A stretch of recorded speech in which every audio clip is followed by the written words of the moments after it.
जैसा कि आप सभी जानते हैं कि आज यहाँ पे हमारा एकत्रित होने का एक पर्पज़ है, टारगेट है, एक मिशन है, जिसमें हम दो मुख्य बातें रखना चाहते हैं। सबसे पहली बात ये है कि हमारे देश में जितनी भी मेडिकल साइंस है, आयुर्वेदा है, अलग अलग तरह की पैथियाँ हैं, क्या ये सभी पैथियाँ ग्रंथ उपदेशित, यानी कि जो ग्रंथों में लिखा है, आयुर्वेद के ग्रंथ में लिखा है, उस अनुसार कार्य कर रही हैं ना नहीं कर रही, और कौन सी पैथी है जो रियल में हमें स्वस्थ दे सकती है।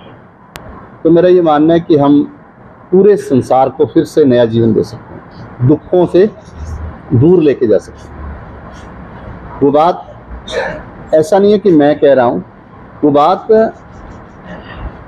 आप अध्यात्म के या वैदिक ग्रंथों के बिल्कुल शुरुआत में चले जाएं, आप करोड़ों वर्ष पहले चले जाएं, तो भी वही एक माध्यम था स्वस्थ रहने का, और आज भी वही एक माध्यम है अगर हम पूर्ण स्वस्थ चाहते हैं, अगर हम चाहते हैं कि रोगों से बचें और अपने मन और तन को पूर्ण स्वस्थ कर पाएँ।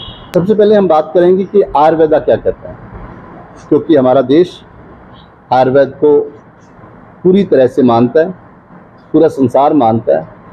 और आप एक बात ज़रूर नोट करें कि यह एक ऐसी पैथी है जो करोड़ों वर्षों से चली आ रही है, और उसी से सब लोगों का इलाज होता था।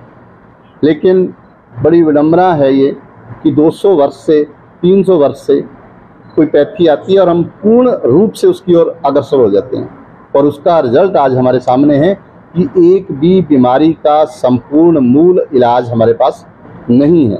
चाहे वो किसी को शुगर हो जाए, किसी को थायराइड हो जाए, किसी को जोड़ों का दर्द हो जाए, किसी को एंजाइटी, टेंशन हो जाए, चिंता हो जाए, सबके लिए तमाम उम्र हमें दवाइयाँ खानी पड़ती हैं।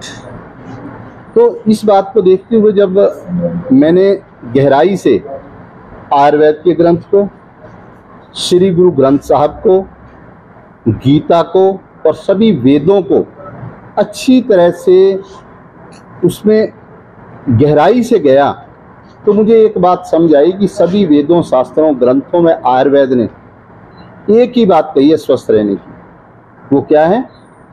वो कहते हैं कि सम दोष, सम धातु, सम अग्नि, सम मल क्रिय, प्रसन्न आत्मे इंद्रिय मन स्वस्थ इति भीद्यते। भाव क्या है कि यदि आपके 3 दोष हैं, जिसको हम वात पित्त कफ कहते हैं, जिसको अध्यात्म रजो, तमो और सतोगुण कहते हैं, जिसको आम लोग वायु, गर्मी और कफ कहता है, यानी कि मिट्टी पानी ज़्यादा हो, ये 3 गुण हैं।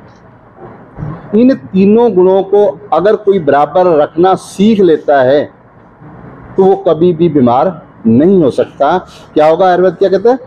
प्रसन्न आत्मे इंद्रिय मन है, उसकी आत्मा और इंद्रियां प्रसन्न रहेंगी। स्वस्थ इति भीद्यते, यह स्वस्थ रहने की परिभाषा है। लेकिन इन तीनों को कैसे बराबर करें, इसका ज्ञान आज पूरे विश्व में नहीं दिया जा रहा। क्यों नहीं दिया जा रहा?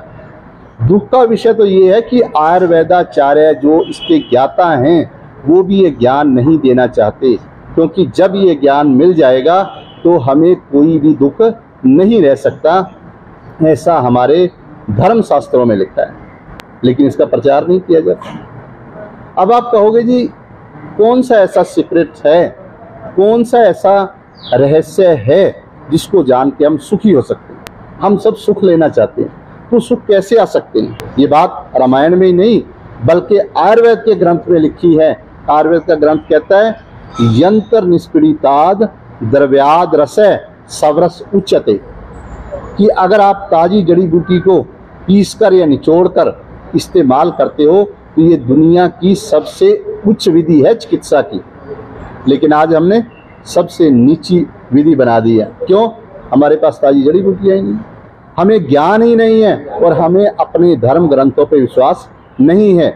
यही बात श्री गुरु नानक देव जी कहते हैं, बाबा और खाना खुशी खुआर जित खाद्य तन पीड़िए मन में चले विकार, कि आप जब तक अपनी प्रकृति के अनुसार अपना खाना नहीं खाएंगे, आप कभी भी तन और मन से निहाल नहीं हो सकते, समृद्ध नहीं हो सकते, खुश नहीं हो सकते। तो कुछ चीज़ें मैं लोगों के जानकारी के लिए बताना चाहूँगा कि अगर किसी को लीवर की प्रॉब्लम है तो दुनिया का सबसे बड़ा इलाज क्या है लीवर का? हमारे यहाँ तो ट्रांसप्लांट है कि आप लीवर ट्रांसप्लांट कर लो, फिर खराब हो जाएगा। लीवर ट्रांसप्लांट करने की बजाय अगर आप ज्ञान रखते हो भूमि आंवला, बच बरिया, पुनर्नवा, इन बूटियों का, ताजी बूटियों का इस्तेमाल करो, आपका लीवर बिल्कुल डैमेज हो तो वो नया बन जाएगा। ऐसा मैं नहीं, ऐसा आयुर्वेद के सारे ग्रंथ कहते हैं और आप प्रयोग करके देख सकते हो। इस बूटी को सूंघने से आपका लीवर नया हो जाता है। लेकिन किनके लिए? जो पित्त वाले लोग होते हैं, जो गर्म लोग होते हैं, जो गुस्से वाले होते हैं, जो थोड़ा अहंकार वाले होते हैं, दूसरों पे डोमिनेट करने वाले होते हैं। और वात वाले जो क्रिएटिव, एक्टिव, सुंदर, अच्छे लोग, दिल के साफ, चिंता ज़्यादा करते हैं, उनके लिए कौन सी जड़ी बूटी है? उनके लिए अश्वगंधा है, ब्रह्मी है, शंखपुष्पी है, स्थावर है। ये ताजी अगर बूटियों का हम रस इस्तेमाल करेंगे तो हमें किसी प्रकार की चिंता नहीं रह सकती। तो ये जड़ी बूटियाँ परमात्मा के तुल्य हैं, ऐसा हमारे सभी महापुरुषों ने कहा। लेकिन हम उन जड़ी बूटियों को प्यार नहीं करते हैं, उन जड़ी बूटियों के लिए हमारे अंदर कोई भाव नहीं है। आयुर्वेद में 3 डायग्नोज होते हैं, दर्शन, पर्शन और स्पर्श, नाड़ी देखना। इससे पूर्ण डायग्नोज होता है। जो पतले, सुंदर, एक्टिव लोग होते हैं, क्रिएटिव होते हैं, वो वात होते हैं, उनके हाथ ठंडे होते हैं, उनकी आंखें ब्राउन होती हैं, वो बहुत क्रिएटिव होते हैं, प्लानर होते हैं, जिनको हम स्कीमी कहते हैं, बहुत प्लानिंग बताते हैं। लेकिन जो पित्त वाले होते हैं वो दूसरों पे डोमिनेट करने वाले होते हैं, दूसरों से काम लेने वाले होते हैं, मैनेजमेंट करवाने वाले होते हैं। उनके हाथ गर्म होते हैं, उनकी आंखें लाल होती हैं। और जो कफ वाले होते हैं वो भारी होते हैं, वो सुस्त होते हैं, वो थोड़ा लापरवाह होते हैं, वो अपने ही आनंद में रहते हैं। आयुर्वेद में वात को हिरण, पित्त को शेर और कफ को हाथी कहा गया है। ये 3 प्रकृतियां अलग अलग तरह के लोग हैं। जब तक हम ये नहीं जानेंगे कि मैं क्या हूँ, हम कभी भी पूर्ण रूप से स्वस्थ नहीं हो सकते। ऐसा गुरु नानक देव जी ने भी कहा है। यही बात गीता कहती है, यही बात हमारा आयुर्वेद कहता है कि आप अपनी प्रकृति जानें। अब जब प्रकृति जान ली तो आपने भोजन को पहचानना है। अब भोजन पहचानने के लिए आपको ज्ञान लेना होता है कि कौन सी बूटी, जैसे पीपल है, ये क्या है? ठंडा, तसीर इसकी शीत है, ठंडी है। अगर गर्म व्यक्ति इसको लेगा, स्किन जिसकी प्रॉब्लम है लेगा, वो ठीक हो जाएगा। अब खीरा है, उसकी ठंडी प्रकृति है, अगर मोटा बंदा लेगा, कफ वाला बंदा लेगा, उसको नुकसान कर देगा। खीरा पित्त के लिए पीड़ा, और पित्त के लिए हीरा और कफ के लिए पीड़ा। अब पंजाबी में कहते हैं किसे नु माँ बादी किसे नु स्वादी। माँ की दाल है, उसमें वायु है, किसी के लिए अच्छी, किसी के लिए बुरी। तो ये एक बहुत विशेष विज्ञान है। और श्री कृष्ण जी ने कहा है, जिसने ये नहीं जाना वो दुनिया में कभी भी सुखी नहीं हो सकता। ऐसा गीता में सबसे ज़्यादा जोर दे के कहा गया। लेकिन हम जैसे जैसे 200 साल से एलोपैथ का प्रचलन बढ़ा, तो हम पूरी तरह से अपनी विद्याओं को सिर्फ माथा टेकते हैं। बड़े बड़े जो हम अपने आप को धार्मिक कहते हैं, संत कहते हैं, अपने आप को देशभक्त कहते हैं, आज कोई भी बीमार हो जाए तो वो तुरंत, उसका विश्वास नहीं है लक्ष्मण की तरह, वो तुरंत कहाँ जाएगा? एलोपैथ। एलोपैथ क्या है? वो भी एक पैथी, आयुर्वेद की ही पैथी है कि धीरे धीरे उससे उसको केमिकल मॉलिक्यूल निकाल कर केमिकल बना के वही चीज़ दी जाती है। लेकिन उसके साइड इफेक्ट है। जब हमें ज्ञान है, हमारा देश आयुर्वेद की धरोहर यहाँ से शुरू हुई, ऋषि मुनियों ने बाकायदा ग्रंथ लिखे, तो उसका प्रचार क्यों नहीं किया जाता? इसलिए क्या है कि उसमें हमारी कमी है कि हम विश्वास नहीं है हमें। अब जैसे हार्ट की बीमारी है, हमारे अनुसार हार्ट की कोई बीमारी नहीं होती। मेरे पास ऐसे लोग आते हैं जिनको डॉक्टर बोलते हैं कि आपकी 3 नाड़ियाँ बंद हैं, जिनको 5-5 स्टंट डल गए, जिनको बार बार बाईपास हो गया, फिर भी वो दवाइयाँ ले रहे हैं। हमारे पास आते हैं, हम कहते हैं आप उनका EF 20 रह गया, हमारी दवाई लेते हैं, अगले दिन उनका 50 हो जाता है। तो कारण क्या है? हम दवाई नहीं देते, हम उसकी प्रकृति देखते हैं कि वायु ऊपर आ गई है, उसकी गर्मी से स्वेलिंग हो गई है, या उसके कफ जम गया है, जो भी कारण है उस कारण पे काम करते हैं। अंदर वो तो मांस है, वो तो धड़कता है, मसल है, तो उसको कैसे ठीक करना है ये सारे का सारा मैं एक बहुत, मुझे कहना नहीं चाहिए, सब धोखा है। पैसे कमाने का बहुत बड़ा साधन है और वो भी अपनी जगह ठीक है जैसा कर रहे हैं, लेकिन जो लोग समझते हैं कम से कम वो धीरे धीरे अपनी पैथी में आए और फिर से दुनिया को स्वस्थ करें। आयुर्वेद में 5 तरह से दवाइयाँ बनाई जाती हैं। कितनी तरह से? 5। कहते हैं सवरस, कलक, श्रूत, शीत, फाट, साइश्चेत। मतलब पहली होती है ताजी जड़ी बूटी ली, परिपक्व निचोड़ ली, उसके सारे गुण उसमें आ जाएंगे। जैसे हम नींबू को निचोड़ देते हैं। अगर वो नहीं अवेलेबल, ताजी नहीं अवेलेबल, तो क्या किया जाए? हम जो थोड़ी पुरानी है उसको पीस के चटनी बना लेते हैं, उसको कलक बोलते हैं। उसमें केवल 40% गुण बच जाते हैं, ऐसा आयुर्वेद कहते हैं। अगर वो भी अवेलेबल नहीं है तो हम क्या करते हैं, बहुत पुरानी कोई साल की, कोई 2 साल की पड़ी है, जो जिसका जीवन समाप्त हो चुका है, अब उसमें कितने गुण हैं? 10-15%। उसको भी उबाल लेते हैं, काढ़ा बना लेते हैं। अब काढ़े बना लिए तो उसमें कितने परसेंट गुण है? 10-15% गुण।